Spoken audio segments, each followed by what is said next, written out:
हर हर महादेव की जय। राधे राधे। आप सभी के अपने चैनल अमृत अंश में आप सभी का फिर से स्वागत है। आज मैं आप सभी को महादेव की सच्चे भक्त की कथा सुनाने जा रही हूँ। कृपया कथा को पूरा जरूर सुनिए और साथ में थोड़ी सी भी अच्छी लगे तो चैनल को सब्सक्राइब, लाइक, कमेंट, शेयर करना ना भूलें। त्रिदेवों में भगवान शिव शीघ्र ही अपने भक्त से प्रसन्न हो जाते हैं। बहुत समय पहले की बात है। भगवान शिव के एक बहुत बड़ा भक्त हुआ करते थे। उनका नाम विद्यापति था। एक दिन की बात है, भगवान शिव विद्यापति की भक्ति से प्रसन्न होकर उनके घर पहुंचे। उस समय भगवान शिव ने एक गरीब व्यक्ति का रूप धारण कर रखा था। उसने विद्यापति से कहा, मालिक, मुझे काम की आवश्यकता है, कृपया कर मुझे अपने यहाँ काम पर रख लीजिए। शिव रूपी उस गरीब व्यक्ति से विद्यापति ने पूछा, तुम्हारा नाम क्या है? तब भगवान शिव ने कहा, मेरा नाम उगना है और मैं काम की तलाश में यहाँ वहाँ काफ़ी दिनों से भटक रहा हूँ। उगना की बातें सुनकर विद्यापति ने कहा, मैं तुम्हें काम पर नहीं रख सकता। मेरी आर्थिक स्थिति सही नहीं है। मैं तुम्हें महीने का वेतन नहीं दे सकता। उसके बाद उगना के रूप में शिव जी ने कहा, मुझे वेतन नहीं चाहिए मालिक, आप मुझे बस 2 वक्त का खाना ही दे दीजिए। का उगना की बातें सुनकर विद्यापति ने उन्हें काम पर रख लिया। एक दिन की बात है, विद्यापति राज्य के दरबार जाने लगे तो उन्होंने उगना को भी अपने साथ चलने को कहा।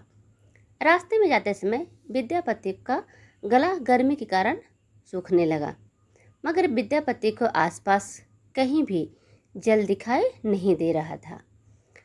फिर उसने उगना से कहा, मुझे प्यास लगी है, कहीं से जल लाकर दो। मालिक के कहने पर उगना रूपी शिव जी कुछ दूर स्थित एक पेड़ के पीछे चले गए और अपनी जटाओं को खोलकर लोटे में जल भरा। वही जल लेकर विद्यापति को दे दिया। विद्यापति ने जैसे ही जल को पिया, उन्हें पता चल गया कि यह गंगा जल है। वह हैरान हो गए। वह मन ही मन सोचने लगे, इस जंगल में गंगा जल कहाँ से आया? फिर उन्हें आभास हुआ कि उगना भगवान शिव के ही रूप में हमारे साथ रह रहे हैं। उसके बाद विद्यापति के उगना के चरण पकड़ लिए। फिर भगवान शिव भी अपने असली रूप में आ गए। शिव जी ने विद्यापति से कहा, मैं तुम्हारे साथ उगना के रूप में रहना चाहता हूँ, लेकिन मेरी एक शर्त है कि तुम मेरे वास्तविक रूप के बारे में किसी को नहीं बताओगे। अगर किसी को बताया तो मैं उसी समय कैलाश वापस चला जाऊंगा। विद्यापति ने भगवान शिव की सारी शर्तें मान ली। उसके बाद उगना और विद्यापति राजा के पास गए और वहाँ काम खत्म होने के बाद वापस आ गए। उस दिन के बाद से विद्यापति उगना से कोई भी काम करने को नहीं कहते। वह अपना सारा काम स्वयं कर लेते हैं। एक दिन की बात है, विद्यापति किसी काम से घर से बाहर गए हुए थे। विद्यापति की पत्नी ने उगना से कोई काम करने को कहा। काम करते समय उगना से गलती हो गई। यह देख विद्यापति की पत्नी को गुस्सा आ गया और वह उगना को जलती हुई लकड़ी से मारने लगी। उसी समय विद्यापति घर आ गए। उगना को पीटते हुए देख विद्यापति ने अपनी पत्नी से कहा, हे भाग्यवान, ये तुमने क्या किया?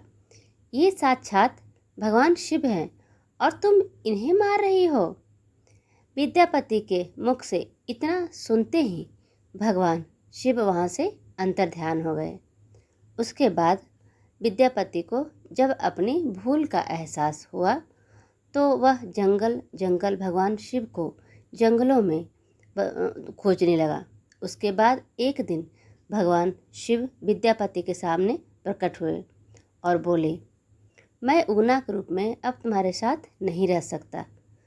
फिर वहाँ एक शिवलिंग प्रकट हुआ और उसी शिवलिंग को आज उगना महादेव के रूप में जाना जाता है। कहानी सुनने के लिए आप सभी का बहुत बहुत धन्यवाद।